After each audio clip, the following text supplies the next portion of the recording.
Sovereign citizen arrested, windows smashed after using sovereign arguments with warrants out.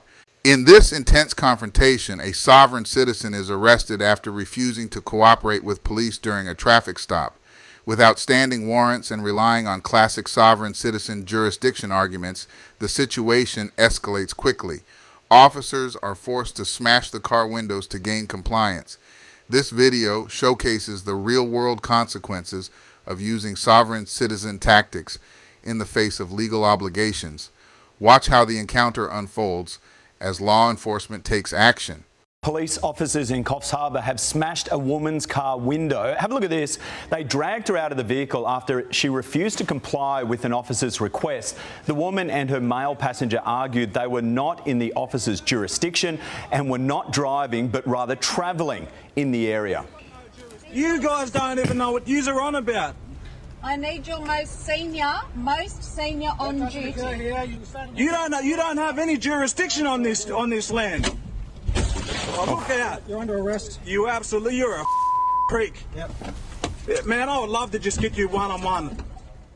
Okay, so New South Wales police say the 52-year-old woman allegedly had 2 outstanding arrest warrants. She was charged with refusing to provide officers with her details and refusing to undergo a breath test plus other charges. For more, I'm joined by a former New South Wales magistrate and Dean of Law at Southern Cross University, David Halpern.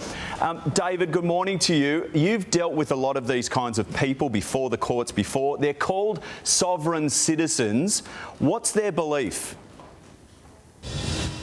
Look, their core belief were established in that video, that they are sovereign citizens, that they're not subject to the laws that the rest of us are subject to, that the Queen's not the Queen, that police aren't really legitimate police and that courts aren't legitimate courts, and that somehow by way of a contract or otherwise they've separated themselves completely from the laws of the land.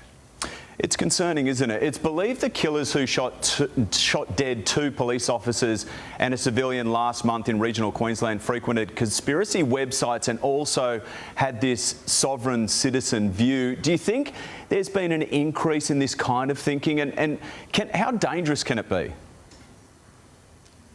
Look, there's a spectrum. At one end, there's those who just want to challenge the law and raise old common law doctrines and issues, and that's a positive thing. I think challenging the law is important and sensible, and it's how laws change. But at the other end of the spectrum is the hardcore believers in sovereign citizenship or pseudo-law, where they don't see themselves at all as bound by the law. They see the law as having absolutely no authority.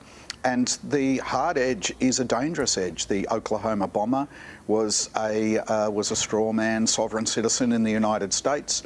There have been people charged, I know, in various rural areas of New South Wales with a variety of serious threatening and offences, and are in jail now for the threats that sometimes accompany this. And in that video, I think we saw it pretty clearly that the police officer said quite a few times, I want your licence, I'll break the window if you don't, and there it goes. It seems obvious, doesn't it, why she wanted to stay in the car. Has there been any success of these so-called sovereign citizens fighting their claims in court? Well, despite what the websites say and despite what some people who follow this pseudo-law sovereign citizenship say, there has not been a single successful case in any jurisdiction throughout Australia.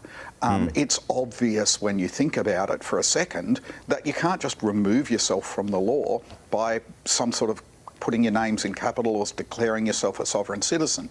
It just simply is, it's gobbledygook. And the courts have treated it as such time after time. But it doesn't stop the adherents, particularly in traffic matters, from making these pretty bizarre claims. Well, nice to know it hasn't been successful so far. David, thanks for joining us.